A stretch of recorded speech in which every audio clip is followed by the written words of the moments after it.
Assalamualaikum warahmatullahi wabarakatuh. My name is Raka Satria Sudan Arya. I'm from class 8.3 and my lesson number is 29.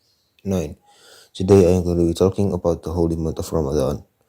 Ramadan, also spelled Ramazan, Ramzan, Ramadan, or Ramathan, is the ninth month of the Islamic calendar, observed by Muslims worldwide as a month of fasting, prayer, reflection, and community.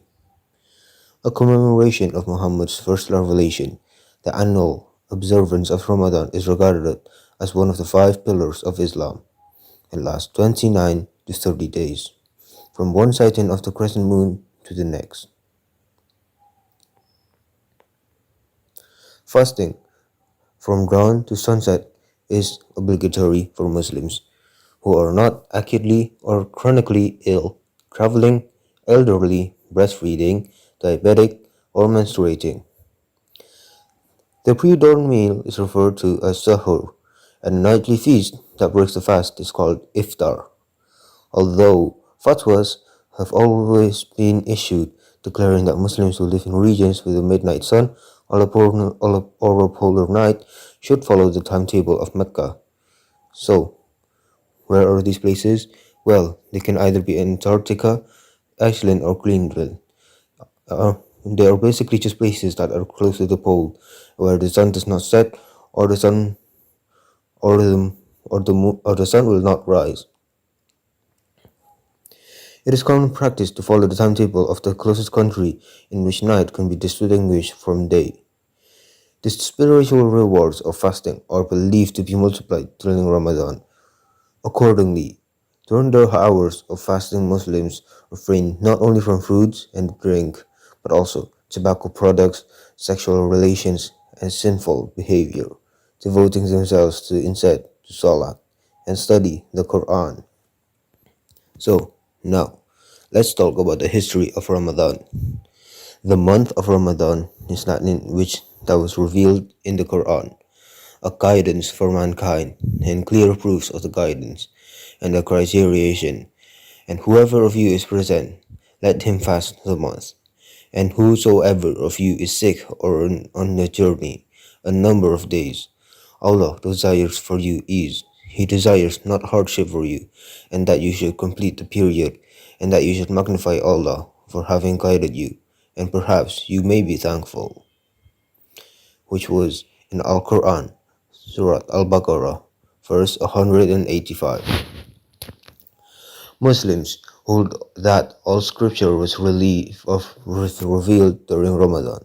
The scrolls of Abraham, Torah, Psalms, Gospel, and the Quran having been handed down on the 5th, 6th, 12th, and 13th. In some sources, 18th and 24th Ramadans. Muhammad is said to have received his first Quranic revelation on Laylat al-Qadr, one of the five odd-numbered nights that fall during the last 10 days of Ramadan. Although Muslims were first commanded to fast in the second days of Hijrah, they believe that the practice of fasting is not in fact an innovation of monotheism, but rather has always been necessary for believers to attain taqwa, the fear of God. They point to the fact that pre-Islamic pagans of Mecca fasted on the 10th day of Muharram to expiate sin and avoid drought. The first and last dates of Ramadan are determined by the lunar Islamic calendar. Ramadan beginning dates between Gregorian years 1938 and 2038, including an error on the anti-penultimate line. Note that this table is based on an unspecified variant of the Islamic calendar, and not that, according to local practices, there can be differences of 1 or even 2 days. Because of the hilal, or crescent moon approximate, typically occurs approximately 1 day after the new moon. Muslims can usually estimate the beginning of Ramadan. However, many prefer to confirm the opening Ramadan by direct visual observation of the crescent. Qadr night is considered the holiest night of the year. It is generally believed to have occurred on an odd-numbered night during the last 10 days of Ramadan. The Dawood Buhra believed that Laylat al-Qadr was the 23rd night of Ramadan. The holiday of Eid al-Fitr which marks the end of Ramadan and the beginning of Shawwal, the next lunar month, is declared after a crescent new moon has been sighted, or after completion of 30 days of fasting if no sighting of the moon is possible. Eid celebrates of the return to a more natural disposition of eating, drinking, and marital intimacy. The common practice during Ramadan is to fast from dawn to sunset. The pre-dawn meal before the fast is called suhoor, while the meal at sunset at break is called iftar. So that's all my takes on Ramadan. Wassalamualaikum warahmatullahi wabarakatuh.